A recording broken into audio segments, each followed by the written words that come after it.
Hi, Helena Phoenix here. I just thought I'd do a quick promo about my show at freedomslips.com Revolution Radio. My show is called Waking Up the Lion.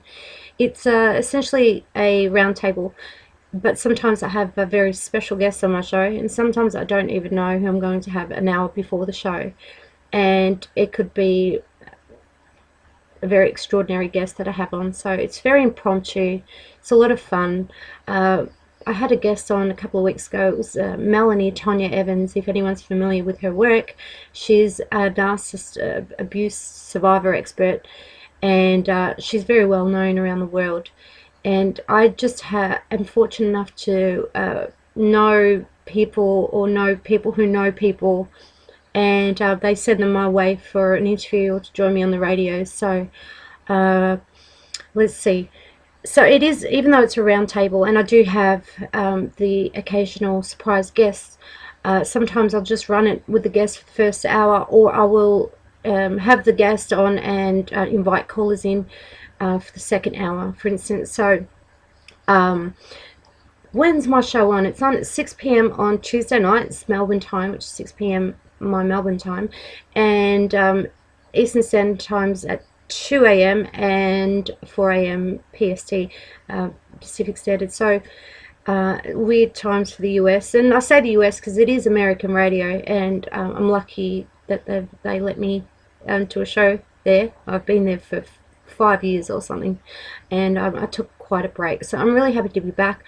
I was invited to join other radio stations, and I think it was just I was most comfortable with Revolution Radio. I know the management there, I know people there, and it was just a lot easier for me, instead of having to work through the social ladders of new radio stations, if you know what I mean. So Waking Up the Lion, freedomslips.com, Revolution Radio is what the station is called.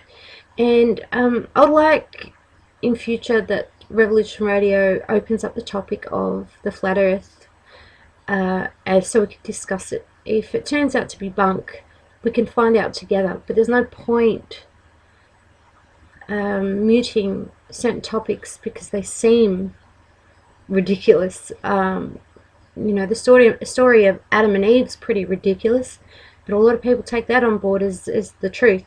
So let's open up some discussion about the flat earth, and there's a lot of researchers out there doing some quite remarkable research and coming up with some incredible outcomes, and I'd like to give them some airtime. So we'll see how we go. Thanks for listening. Thanks for everyone who's tuned into me over the years and given me your support, so I really appreciate that. I tend to sort of hide in the corner a little bit.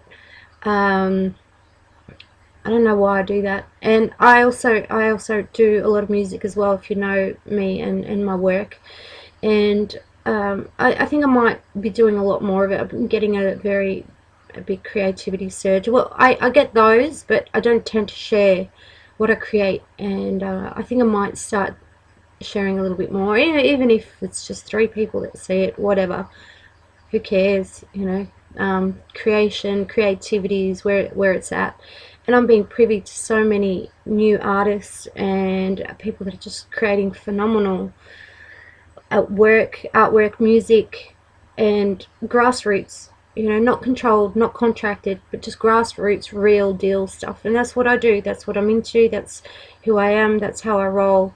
And I encourage everyone to be part of this beautiful wave of creativity that comes from the person up the street, as opposed to fresh out of the production line of Hollywood, which is very manufactured art. It's not necessarily a real representation of culture and society.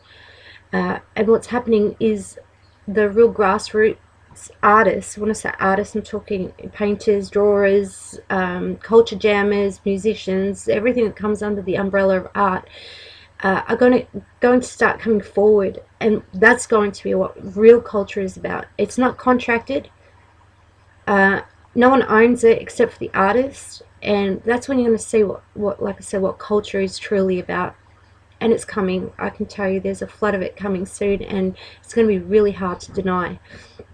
So keep it at real, and